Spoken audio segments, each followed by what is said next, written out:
বন্ধুরা, আশা করি তোমরা সকলে ভালো আছো। তোমার চ্যানেলে তোমাদের সবাইকে স্বাগতম। তো আজ আমরা এমন একটা প্রশ্ন শেয়ার করছি যে প্রশ্নটার মধ্যে এমসিকিউ প্রশ্ন, এসএকিউ প্রশ্ন সহ সমস্ত প্রশ্ন তোমাদের শেয়ার করব এবং প্রত্যেকটা প্রশ্ন এমনভাবেই সিলেক্টেড করা যাতে করে তোমাদের মাধ্যমিক পরীক্ষায় হুবহু তোমরা কমন পাও, অর্থাৎ মোস্ট ইম্পর্ট্যান্ট প্রশ্নগুলোকে নিয়েই কিন্তু এই প্রশ্নপত্র।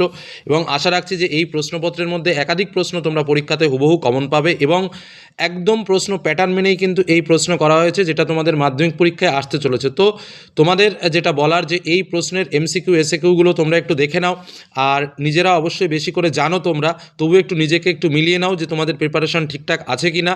আর তার সঙ্গে যে প্রশ্নগুলো আমি শেয়ার করছি এই মুহূর্তে এই প্রশ্নের মাধ্যমে, এই প্রশ্নগুলো অবশ্যই রেডি করে রেখো। তো চলো সময় নষ্ট না করে আমরা সরাসরি চলে যাই মূল আলোচনায়। তো প্রথমেই আমাদের 90 মার্ক, 3 ঘন্টা 15 মিনিট সময় থাকবে। 15 মিনিট তো আমরা প্রথমেই প্রশ্নটাকে দেখব, তারপরে যথারীতি আমরা লেখাটা শুরু করব। তো প্রথমেই আমাদের এমসিকিউ প্রশ্ন থাকবে, যেখানে 17টি প্রশ্ন থাকবে। মনে রাখবে প্রশ্নের উত্তর পরীক্ষাতে লেখার সময় শুধুমাত্র দাগ নম্বরটা দেব, দাগ নম্বরটা দিয়ে যেটা উত্তর সেটা আমি লিখব, অন্য এক্সট্রা কথা আমি লিখব না, বা প্রশ্নের লাইনটা তুলেও অকারণে লিখব না, কারণ তাতে অকারণে সময় নষ্ট হবে। আমাদের প্রচুর লেখার কিন্তু কাজ রয়েছে। তো প্রশ্নে প্রদত্ত প্রথম যে প্রশ্নটি রয়েছে, পত্রিকায় প্রকাশিত তপনের গল্পটির নাম। অপশানে কী কী রয়েছে? একদিন, স্কুলের কথা, প্রথম দিনের অভিজ্ঞতা, নাকি প্রথম দিন। তো উত্তরটা কী হচ্ছে? উত্তরটা হচ্ছে প্রথম দিন। দ্বিতীয় প্রশ্ন, দয়ার সাগর পরকে সেজে দিই উক্তিটির বক্তাকে। অপূর্ব, নিমাইবাবু, জগদীশবাবু নাকি গিরিশ মহাপাত্র। উত্তর হচ্ছে জগদীশবাবু। পরবর্তী প্রশ্ন, নদের চাঁদকে পিষিয়ে দিয়ে গেল 5 নম্বর ডাউন প্যাসেঞ্জার, 7 নম্বর ডাউন প্যাসেঞ্জার, 5 নম্বর আপ প্যাসেঞ্জার, 7 নম্বর আপ প্যাসেঞ্জার। উত্তর হচ্ছে 7 নম্বর ডাউন প্যাসেঞ্জার। পরবর্তী প্রশ্ন, অশোকে একজন কবিতাটি বাংলায় তর্জমা করেছেন কে? শীর্ষেন্দু মুখোপাধ্যায়, নবারুণ ভট্টাচার্য, শঙ্খ ঘোষ নাকি অর্ধকুসুম দাশগুপ্ত। উত্তর হচ্ছে নবারুণ ভট্টাচার্য। অভিষেক কাব্যাংশটি যে মূল গ্রন্থের অন্তর্গত? মেঘনাদবধ, বীরাঙ্গনা, বীরবাহুবধ নাকি ব্রজাঙ্গনা। উত্তর হচ্ছে মেঘনাদবধ কাব্যগ্রন্থ। সভ্যতার শেষ পূর্ণবাণী, সভ্যতার শেষ পূর্ণবাণীটি কী ছিল? যুদ্ধ করো, ধ্বংস করো, ক্ষমা করো, আঘাত করো। উত্তর হচ্ছে ক্ষমা করো। পরবর্তী প্রশ্ন, যা দিয়ে মুড়ে ফাউন্টেন পেনকে পোক্ত করা হতো, কি দিয়ে? সোনা ও রূপো দিয়ে, প্লাটিনাম ও সোনা দিয়ে, প্লাটিনাম ও রূপো দিয়ে নাকি প্লাটিনাম ও তামা দিয়ে। উত্তর হচ্ছে প্লাটিনাম ও সোনা দিয়ে। পরবর্তী প্রশ্ন, রাজশেখর বসুর ছদ্মনাম হলো, রাজশেখর বসুর ছদ্মনাম কী ছিল? বনফুল, শ্রীপান্থ, রূপদর্শী নাকি পরশুরাম। উত্তর হচ্ছে পরশুরাম। পরবর্তী প্রশ্ন, হিমালয় যেন পৃথিবীর মানদণ্ড উক্তিটি যেখানে ব্যবহারযোগ্য, কোথায়? সাহিত্যে, ইতিহাসে, ভূগোলে নাকি বিজ্ঞানে। উত্তর হচ্ছে সাহিত্যে। পরবর্তী প্রশ্ন, ক্রিয়াপদের সঙ্গে নামপদের সম্পর্ককে কী বলে? বিভক্তি, সমাস, প্রত্যয় নাকি কারক। উত্তর হচ্ছে কারক। পরবর্তী প্রশ্ন, ছোট মাসি ভালো হবে না বলছি, এখানে এই যে ছোট মাসি পদটা, এই ছোট মাসি পদটি কোন কারক? নিমিত্ত কারক, সম্বন্ধ কারক, সম্বোধন কারক। এই যখনই ছোট মাসির পরে দেখো কি রয়েছে, একটা কমা রয়েছে, এই কমাটা যখনই দেখবে তখনই মনে করবে সেটা সম্বোধন পদ, একদম শর্টকাট মেথড। পরবর্তী প্রশ্ন, যে সমাসে সমস্যমান পদের অর্থ প্রাধান্য পায় না সেটা কি? তৎপুরুষ, বহুব্রীহি, কর্মধারায় দ্বন্দ্ব। উত্তর হচ্ছে বহুব্রীহি। অপরিচিত ছিল তোমার মানবরূপ, এখানে অপরিচিত পদটি কোন সমাসের উদাহরণ? অপরিচিত নয় পরিচিত, অর্থাৎ নং তৎপুরুষ সমাস। তাহলে উত্তরটা কী হচ্ছে? তৎপুরুষ। রানিমার ভবিষ্যৎ দর্শন সত্য হলো, বাক্যটি কোন শ্রেণী? রানিমার ভবিষ্যৎ দর্শন সত্য হলো। তাহলে এখানে কোনো লিঙ্কিং ওয়ার্ড আমরা দেখতে পাচ্ছি না, তো স্বাভাবিকভাবে এটা কী হবে? সরল বাক্য। আমি যদি যীশুখ্রিস্টের আগে জন্মাতাম, অর্থগতভাবে এটি আমি যদি, এই যে যদি দিয়ে যে শব্দ সেটা হচ্ছে কি আবেগ প্রকাশ পায়, অর্থাৎ এক্ষেত্রে অপশানে রয়েছে প্রার্থনা, অনুজ্ঞা, প্রজ্ঞা নাকি আবেগ। উত্তর হচ্ছে আবেগসূচক বাক্য। পরবর্তী প্রশ্ন, যে বাক্যে ক্রিয়ার অর্থ প্রাধান্য পায়, কর্তৃবাচ্যে, কর্মবাচ্যে, ভাববাচ্যে নাকি কর্মকর্তৃবাচ্যে। উত্তর হচ্ছে ভাববাচ্যে। পরবর্তী প্রশ্ন, তাকে টিকিট কিনতে হয়নি, বাক্যটির কর্তৃবাচ্যের রূপ হলো তিনি বিনা টিকিটে চলেছেন, তার দ্বারা তো হবেই না। আচ্ছা, তিনি বিনা টিকিটে চলেছেন অর্থের মানে যে চেঞ্জিং সেটা পুরোপুরি হয়ে গেছে। তারপর হচ্ছে তার টিকিট কেনা হয়নি, এটাও তো হবে না। তাহলে হচ্ছে তার মানে এখানে আসবে না, তাহলে কী হবে?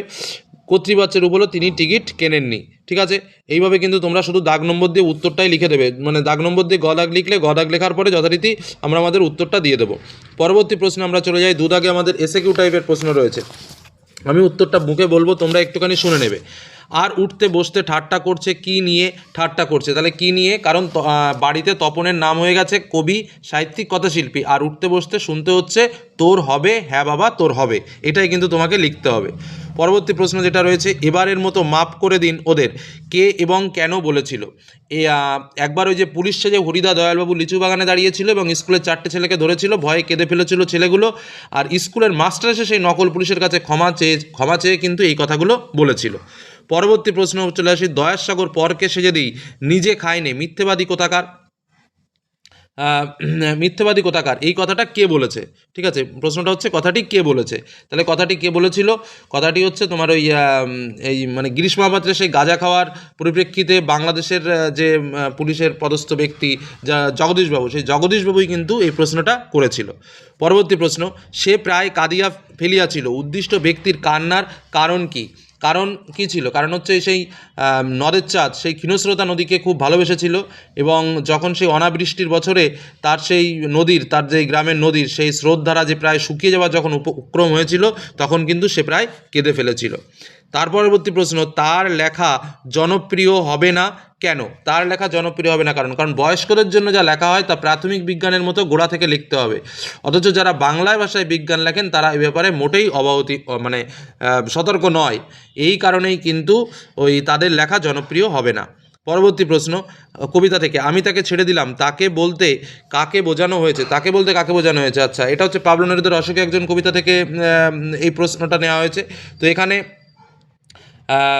এখানে যে প্রশ্নটা বলেছে যে আমি তাকে ছেড়ে দিলাম, তাকে বলতে কাকে বোঝানো হয়েছে? তাকে বলতে সেই প্রিয় নারীরূপিণী দেশমাতৃকাকেই কিন্তু এখানে বোঝানো হয়েছে। ঠিক আছে। আচ্ছা, তারপরে কোশ্চেন, পৃথিবী হয়তো গেছে মরে, কবি এরূপ মনে হওয়ার কারণ কি? কারণ পৃথিবী গতিশীল আর পার্থিব জগৎও গতিময়, কিন্তু বিশ্বযুদ্ধের যে ভয়ঙ্কর মারণযজ্ঞ, সেই ভয়ঙ্কর মারণযজ্ঞে সব কিছুই ভস্মীভূত হয়ে গেছে। এই কারণেই কবির মনে এই সন্দেহ হয়েছে যে পৃথিবী হয়তো মরে গেছে। পরবর্তী প্রশ্ন, তার অধৈর্যের সুযোগে কি ঘটল? সেই অধৈর্যের সুযোগে কি ঘটেছিল? সেই স্রষ্টা যখন ঘন ঘন মাথা নেড়ে সমর্থন জানাতো, সেই সুযোগে রুদ্র সমুদ্রের যে শক্তিমান হাত সেই পৃথিবীর পূর্ব দিক থেকে আফ্রিকাকে ছিনিয়ে নিয়ে চলে গেছিল। তারপরের প্রশ্নে চলে যাই আমরা। তারপরের প্রশ্নে কি বলছে? কাপিল লঙ্কা, কাপিল জলধি কেঁপে ওঠার কারণ কি? আচ্ছা, কারণ হচ্ছে ওই যে ইন্দ্রজিতের যে ধনুকের টঙ্কার দিয়েছিল, সেই ইন্দ্রজিতের ধনুকের টঙ্কারেই কিন্তু পুরো সমুদ্র কেঁপে উঠেছিল। ঠিক আছে। পরবর্তী প্রশ্ন, প্রলয়ে কাদের বিনাশ হয়? আচ্ছা, প্রলয়ে হচ্ছে যারা জরাগ্রস্ত, মুমূর্ষ এবং প্রাণ শক্তিতে বিকশিত না করে লুকিয়ে থাকে তাদেরই বিনাশ হয়। পরবর্তী প্রশ্ন, বাংলায় একটা কথা চালু ছিল, কথাটি কি ছিল? বাংলায় একটা কথা চালু ছিল, কথাটি হলো কালি কলম মন লেখে তিনজন। পরবর্তী প্রশ্ন, তাই নিয়ে আমাদের প্রথম লেখালেখি, বক্তার প্রথম লেখালেখি কি নিয়ে? ওই যে বাঁশের কলম, মাটির দোয়াত আর ঘরে তৈরি কালি আর কলাপাতা নিয়েই কিন্তু বক্তার প্রথম লেখালেখি। পরবর্তী প্রশ্ন, কলম তাদের কাছে আজ অস্পৃশ্য, কাদের কাছে? কলম হচ্ছে তোমার ওই পকেটমারদের কাছে কিন্তু আজ অস্পৃশ্য। 4 খণ্ড রামায়ণ কপি করে একজন লেখক অষ্টাদশ শতকে কত পেতেন? নগদ 7 টাকা, কিছু কাপড় আর মিঠাই পেতেন। কি বললাম? নগদ 7 টাকা, কিছু কাপড় আর মিঠাই পেতেন। পরবর্তী প্রশ্ন, ব্যাকরণ থেকে প্রশ্ন, অনুসর্গকে পরসর্গ বলে কেন? কারণ অনুসর্গ বিশেষ্য বা সর্বনামের অনুপদ বা উত্তরপদ রূপে বসে, সেই জন্য কিন্তু একে পরসর্গ বলা হয়। পরবর্তী প্রশ্ন, সম্বন্ধ পদ কাকে বলে? সম্বন্ধ পদ, আচ্ছা একদম সহজে লিখবে, বাক্যের মধ্যে যে বিশেষ্য বা সর্বনাম পদের ক্রিয়া ছাড়া অন্য বিশেষ্য বা সর্বনাম পদের সঙ্গে সম্পর্ক থাকে তাকেই বলা হয় সম্বন্ধ পদ। যেমন আমি কাল মামার বাড়ি যাব, সেই মামার বাড়ি। ঠিক আছে। পরবর্তী প্রশ্ন, শিশু আর বাড়িরা খুন হলো, শিশু পদটির কারক সহ সমাস লেখো। শিশু, তাহলে শিশু হচ্ছে এখানে কর্মকারকের শূন্য বিভক্তি। তারপর হচ্ছে আমরা ভিখারি 12 মাস, 12 মাস পদটির ব্যাস বাক্য সহ সমাস। 12 মাস মানে কি? 12 মাসের সমাহার, মানে সমাহার দ্বিগু সমাস। তারপরের প্রশ্ন, সমাসের উদ্দেশ্য কি? সমাসের উদ্দেশ্য হচ্ছে সংক্ষিপ্ত করা, একদম সহজ উত্তর। আচ্ছা, সম্বন্ধ তৎপুরুষ সমাস কাকে বলে? উদাহরণ দাও। সম্বন্ধ তৎপুরুষ সমাস হচ্ছে পূর্বপদের সম্বন্ধের বিভক্তি চিহ্ন যদি লোপ পাই তখন তাকে সম্বন্ধ তৎপুরুষ বলে। যেমন ধরো বীর পুজো, আমি যদি বলি বীর পুজো মানে কি? বীরের পুজো, একে বলা হয় হচ্ছে সম্বন্ধ তৎপুরুষ সমাস। ঠিক আছে। তারপর প্রশ্ন, সহযোগী কর্তা কাকে বলে? একদম সহজ, বাক্যের ক্রিয়ার দুটি কর্তার মধ্যে সহযোগিতার ভাব বোঝালে তাকে সহযোগী কর্তা বলে। ঠিক আছে। বাক্যাংশ কর্ম কাকে বলে? বাক্যাংশ কর্ম হচ্ছে কোনো বাক্যের সমাপিকা ক্রিয়াহীন কিছুটা অংশ কর্মরূপে ব্যবহার হলে তাকে বলা হয় বাক্যাংশ কর্ম। পরবর্তী প্রশ্ন, দ্বিগু ও সংখ্যাপূর্বক বহুব্রীহি সমাসের মধ্যে একটা পার্থক্য লেখো। দ্বিগু হচ্ছে যেখানে সমষ্টি বা সমাহার বোঝায়, সেটা হচ্ছে দ্বিগু সমাস। আর যেখানে সমস্যমান পদ দুটির কোনোটির অর্থ না বুঝিয়ে অতিরিক্ত একটি পদের অর্থ বোঝায়, সেটা হচ্ছে সংখ্যাপূর্বক বহুব্রীহি সমাস। ঠিক আছে। যেমন দশানন। তারপরের প্রশ্ন চলে যায়, উপমান কর্মধারায় উপমিত কর্মধারায় সমাসের পার্থক্য কী? আচ্ছা, উপমানের সঙ্গে সাধারণ ধর্মবাচক পদের সমাসকে উপমান কর্মধারায় সমাস বলে, যেখানে সাধারণ ধর্ম আর অন্যদিকে হচ্ছে কি সাধারণ ধর্মের উল্লেখ না করে উপমেয় পদের সঙ্গে উপমানের যে সমাস হয় তাকে উপমিত কর্ম দ্বারা সমাস বলে। একটু নোটস করে নিতে পারো যদি জানা না থাকে। এবার আমরা চলে যাব 3 মার্কের প্রশ্ন। কী কী রয়েছে দেখি। 3 মার্কের প্রশ্ন দুটো থাকবে, গল্প থেকে দুটো থাকবে, একটা লিখতে হবে। প্রথম প্রশ্ন, আমরাও চমকে উঠেছি বই কি, কারা কখন চমকে উঠেছিল। দ্বিতীয় প্রশ্ন, নদীর বিদ্রোহের কারণ সে বুঝিতে পারিয়াছে, কে বুঝিতে পেরেছে, নদীর বিদ্রোহ বলতে কী বোঝানো হয়েছে। কবিতা থেকে 3 মার্কের প্রশ্ন, এসো যুগান্তের কবি, যুগান্তের কবি কে, তাকে আহ্বান করার কারণ কি। নেক্সট কোশ্চেন, অস্ত্র রাখো গানের দুটি পায়ে, অস্ত্র কিসের প্রতীক, কবি অস্ত্র রাখতে বলেছেন কেন। পরবর্তী প্রশ্ন, কম বেশি 150 শব্দ 5টি, এটা গল্প থেকে। তার থেকে দুঃখের কিছু নেই, তার থেকে অপমানের, কার একথা মনে হয়েছে, জীবনের কোন অভিজ্ঞতার মধ্যে দিয়ে সে এই সিদ্ধান্তে পৌঁছেছে। নেক্সট কোশ্চেন, যাকে খুঁজছেন তার কালচারের কথাটা একবার ভেবে দেখুন, কাকে খোঁজার কথা বলা হয়েছে, যাকে থানায় আনা হয়েছিল তার কালচারের পরিচয় দাও। কবিতা থেকে 5 মার্কের প্রশ্ন, কম বেশি, আচ্ছা, সেই মেয়েটির মৃত্যু হলো না, মেয়েটিকে, তার মৃত্যু না হওয়ার মধ্য দিয়ে কবি কী বোঝাতে চেয়েছেন। নেক্সট কোশ্চেন, প্রলয়োল্লাস কবিতায় একদিকে ধ্বংসের চিত্র আঁকা হয়েছে আর অন্যদিকে আশার বাণী ধ্বনিত হয়েছে, কবিতা অনুসরণে তা আলোচনা করো। প্রবন্ধ থেকে প্রশ্ন, কম বেশি 150 শব্দে 5 মার্কে, আমরাও কালি তৈরি করতাম নিজেরাই, কালি তৈরির ক্ষেত্রে প্রাচীনদের কী ধরনের ব্যবস্থাপত্র ছিল, লেখকরা কীভাবে কালি তৈরি করতেন। পরবর্তী প্রশ্ন, এরকম ভুল লেখা সাধারণ পাঠকদের পক্ষে অনিষ্টকর, কোন প্রসঙ্গে কথাটি বলা হয়েছে, ব্যাপারটি পাঠকদের পক্ষে ক্ষতিকর কেন, বিষয়টি সম্বন্ধে প্রবন্ধকার কী পরামর্শ দিয়েছেন। নাটক থেকে প্রশ্ন, বলতে পারো লুৎফা এই ঘসিটি বেগম দানবী না মানবী, লুৎফা কে, ঘসিটি বেগমের চারিত্রিক বৈশিষ্ট্য সম্পর্কে আলোচনা করো। দ্বিতীয় প্রশ্ন, সিরাজদৌল্লা নাটকের দরবারের কক্ষের যে চিত্র বর্ণিত হয়েছে তা লেখো। কোনি থেকে প্রশ্ন, খাওয়ায় আমার লোভ নেই, ডায়েটিং করি, বক্তাকে তার ডায়েটিংয়ের বিবরণ দাও। দ্বিতীয় প্রশ্ন, চ্যাম্পিয়ন জন্মায়, ওদের তৈরি করা যায় না, ওদের খোঁজ থাকতে হয়, লক্ষণ মিলিয়ে চিনে নিতে হয়, বক্তাকে, তার এই বক্তব্যের সত্যতা কোন উপন্যাসে কীভাবে প্রকাশ পেয়েছে।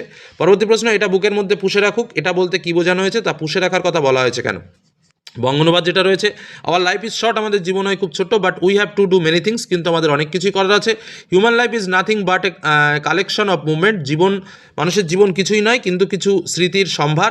So we must not spend a single moment, সুতরাং আমাদের কোনো ছোট্ট মুহূর্তও নষ্ট করা উচিত নয়। In vain to kill time is so short and life, সময় to kill time too short and line, মানে আমাদের জীবনটা অতিরিক্তই ছোট সময়ের থেকেও।